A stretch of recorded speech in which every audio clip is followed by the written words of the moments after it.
ഞാനിതുവരെ നേരിട്ട് കണ്ടിട്ടില്ലാത്തോണ്ട് എനിക്ക് അറിയത്തില്ല. എവിടെ? ഇവിടെ ഇവിടെ. ഹായ്. ജ്യൂസൊക്കെ ഓർഡർ ചെയ്തോ? ഫോണിൽ കൂടെ കേൾക്കുമ്പോൾ ഭയങ്കര ഹസ്കി വോയിസാ. ഇപ്പൊ ഇച്ചിരി മാൻലി ആയിട്ടുണ്ട്. മോള് വരുന്ന വഴിയാണോ? യാത്രയൊക്കെ അടിപൊളിയായിരുന്നു. ഞാൻ വരുന്ന വഴിയാ. അമ്മ എന്നോട് പറഞ്ഞു ഇവിടെ ആളിരിക്കൊണ്ട് വന്ന് കണ്ടിട്ട് പോവാം. അപ്പൊ പിന്നെ ഞാൻ അങ്ങ് കാണാമെന്ന് വിചാരിച്ചു. പിന്നെ പറയുമ്പോ എല്ലാം ഓപ്പൺ ആയിട്ട് പറയണമല്ലോ. മാരേജ് എന്ന് പറയുന്ന കോൺസെപ്റ്റിനോട് എനിക്ക് യാതൊരു വിശ്വാസവേ ഇല്ല. പിന്നെ ഭർത്താവ് ജോലി ചെയ്യുന്നു, ഭാര്യ ജോലി ചെയ്യുന്നു, അതൊന്നുമല്ല. ഈക്വലി എല്ലാം ഡിവൈഡ് ചെയ്യണം. അതിപ്പോ നമ്മൾ ഈ കുടിക്കുന്ന ജ്യൂസ് ആണെങ്കിൽ കൂടി. പിന്നെ അമ്മായി അച്ഛൻ, അമ്മായിയമ്മ, family, I just don't believe in this type of concept. I just hate it. എനിക്ക് എന്നോടൊന്നും യാതൊരു താല്പര്യമില്ല. ഇവരെയൊക്കെ കൂടെ ജീവിച്ചു കഴിഞ്ഞാൽ നമ്മൾ പഴഞ്ചനായി പോകുന്നു. പിന്നെ ആക്ച്വലി എനിക്ക് ലിവിങ് ടുഗദറാണ് ഇഷ്ടം. ഒരുപാട് നാൾ കൂടെ താമസിച്ചിട്ട് ഒത്തുപോവാണെങ്കിൽ കല്യാണം കഴിക്കുക. അത് മാത്രമേ ഞാൻ ചിന്തിക്കുന്നുള്ളൂ.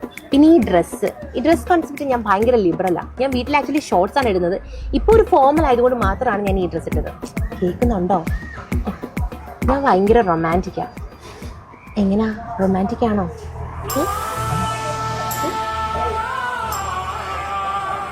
കൈ വരയ്ക്കുന്നുണ്ടല്ലോ. ഫസ്റ്റ് ടൈമാ? സാരമില്ല.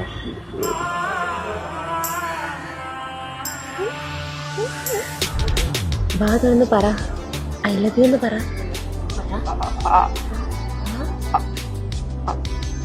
അർജുനെ, അർജുനെ ഒരു ജ്യൂസ്. ഇത് വേണ്ട, വേറെ എന്തെങ്കിലും ജ്യൂസോ? എന്താ ചേച്ചാ? അച്ഛനോ? ഞാനും എന്റെ അച്ഛനെ അരവിന്ദാശൻ ഒരു പെൺകൊച്ചിനെ ഇഷ്ടപ്പെട്ട് അതിനെ കാണിക്കാൻ കൊണ്ടുവന്നയാ മോളെ. അച്ഛനാണോ? എന്റെ അച്ഛനത് ഞാനാ ചാറ്റി നിന്നിരുന്നേ. അച്ഛന് ഭയങ്കര പ്രായക്കുറവ് തോന്നിക്കുന്നു. മുടിയൊന്നും നരച്ചിട്ടുമില്ല, പൊഴിഞ്ഞിട്ടുമില്ല. എന്റെ മോളെ, അതിനല്ലേ കോസ്മെറ്റിക്സ്. എന്റെ മുടിയൊക്കെ പണ്ട് പൊഴിഞ്ഞതാ.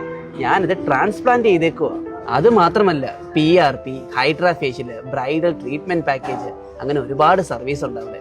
പിന്നെ നോ കോസ്റ്റ് EMI ഫെസിലിറ്റി ഉണ്ട് അവിടെ. എന്നാ എനിക്ക് അച്ഛനെ മതി. അച്ഛൻ മോനേക്കാളും കുറച്ചുകൂടെ അപ്ഡേറ്റഡാ. കാണിച്ചേരാ ഞാൻ തന്നെ കൊണ്ട് എവിടെ പോയ അവസ്ഥ. ഇപ്പൊ ഞാൻ അച്ഛനും താ മോന് പോയി.